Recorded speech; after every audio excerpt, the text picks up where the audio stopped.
begitu saja kan. Nah, jadi selama ini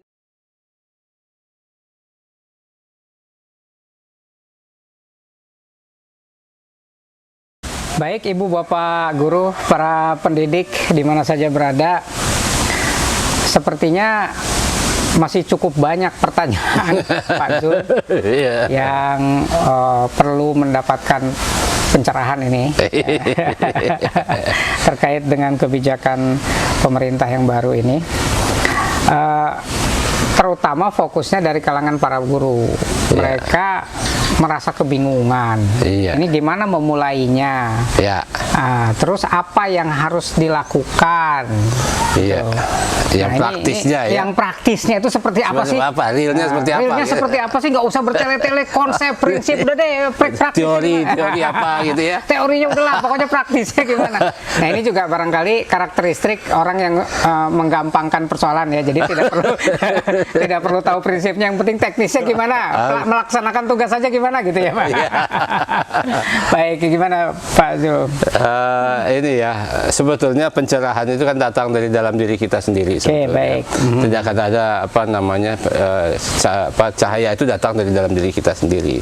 Nah, sekarang persoalannya bagaimana kita meyakinkan diri kita sebagai pendidik betul-betul memahami fungsi dan tugas kita sebagai seorang pendidik, gitu kan gitu. Jadi bukan pelaksana aturan pemerintah. Sekarang ini kan kita ini hanya pelaksana peraturan pemerintah. Dapat penghasilan, sudah gitu, sudah melaksanakan tugas, sudah selesai gitu ya. Kalau kita menganggap guru kita sebagai guru itu hanya sebagai pelaksana tugas dari kebijakan pemerintah, berarti kita sendiri telah merendahkan derajat kita sebetulnya sebagai seorang pendidik. Nah, sekarang kalau secara logisnya saja kita tidak terpengaruh oleh kurikulum manapun, tapi fungsi pelajaran misalnya, saya tanya ke Pak Haji, ketika kita mau melajarkan sesuatu, perlu nggak kita ketahui kemampuan anak dulu? Ya, itu sebenarnya kunci. Kunci kan? Kunci. Kita mau ngajarin anak apapun, kita harus tahu dulu anak ini punya bekal apa kan? Betul. Ketika kita mau minum teh ini, sebetulnya kita harus tahu tehnya ada dulu atau tidak. Kalau tidak kan dibeli dulu, gitu kan? Bukan langsung diminum begitu saja kan? Nah, jadi selama ini kan kalau kita itu yang belum dilakukan. Jadi pada intinya yang penting Bapak Ibu guru kenali dulu siswanya. Betul. Kemampuan apa yang mereka miliki. Baru kita bisa melakukan proses pembelajaran. Kita coba lihat setelah kita tahu anaknya gitu seperti apa. Kemudian kira-kira gaya belajar seperti apa yang cocok dengan anak di sini. Lalu terakhir itu baru kita lihat kurikulumnya. Nah, di kurikulum jangan langsung diambil tujuannya langsung diterjemahkan ke materi, ke pembelajaran, langkah-langkah pembelajaran. Enggak. Kita lihat dulu makna apa yang akan didapat oleh anak setelah dia belajar ini. Nah, sehingga kan dengan menganalisis anak tadi kita tahu anak butuh apa. Setelah butuh apa, kemudian kalau dia belajar ini, makna apa yang dia dapat, sehingga dia bisa memperbaiki cara berpikirnya, kemudian cara dia menghadapi persoalan dalam kehidupan. Nah, berarti prosesnya akan sangat beragam. Setiap sekolah. Bahkan setiap tingkatan sekolah. Akan sangat bervariasi. Akan sangat bervariasi. Nah, tergantung dari kondisi yang ada di situ. Nah, sama aja kita mau berangkat kemanapun, kita mau pergi menuju suatu tempat, pertama kita harus tahu kondisi kita, situasi kita, mau kemana, mau kendaraan apa, mau cara apa, pukul berapa kita berangkat. Dan ketika kita mengumpulkan banyak orang di satu tempat, masing-masing orang kan dengan caranya masing-masing. Jalurnya beda-beda. Waktu berangkatnya beda-beda. Tapi tujuannya sama. Tujuannya sama ke situ. Nah, itu juga dalam analogi dalam dunia pendidikan seperti itu juga. Yang penting tahu posisi anak itu ada di mana nih hari ini. Misalnya mau pecahan tadi ya, kita mau tentang persen. Anak itu udah paham nggak pecahan atau belum? Atau berapa anak itu gitu kan?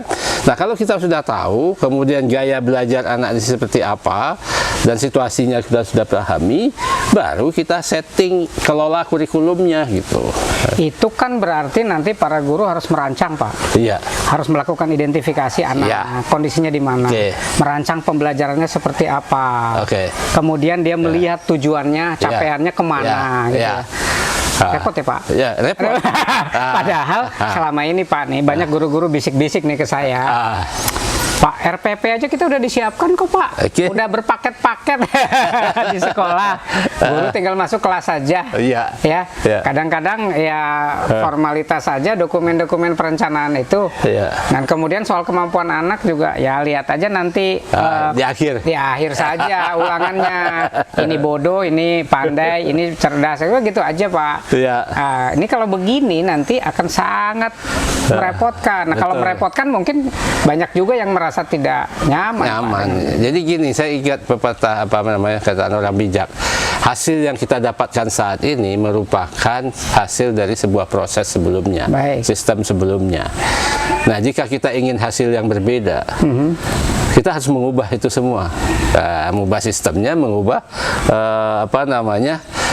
kebiasaan-kebiasaan kita itu. Nah, sekarang kita merasakan hasil pendidikan kita itu seperti apa. Iya. Nah, itu hasil dari pekerjaan yang seperti itu, gitu kan? Iya, betul. Nah, sekarang kalau kita ingin anak kita itu betul-betul daya nalarnya kuat dan segala macam itu, berarti kita harus lepas dari kebiasaan yang seperti itu. Baik, Gitu Pak, ini kan? berarti Ibu Bapak guru, para pendidik di mana saja berada menuntut kesadaran kita. Menuntut kesadaran kita sebagai guru untuk melaksanakan tugas yang fokusnya bagaimana bermakna buat anak-anak. Betul. Begitu ya Pak ya. Itu. Jadi memang tidak lagi kita menjadi pelaksana tugas saja. Yang penting melaksanakan tugas, yang penting mengajar, berdiri di depan kelas. Iya. Sementara anak-anak mengalami lost learning dalam jangka waktu yang panjang. Sangat panjang dan ke depan lebih berbahaya lagi kan? Baik, Ibu Bapak Guru, kita akan terus gali lebih jauh lagi tentang kurikulum ini, dan mudah-mudahan obrolan ini memberikan manfaat pada kita semua. Sampai bertemu di episode selanjutnya. Ini sawo nih Pak Zul nih. Ya. Silakan. Ya. Ayo. Aduh.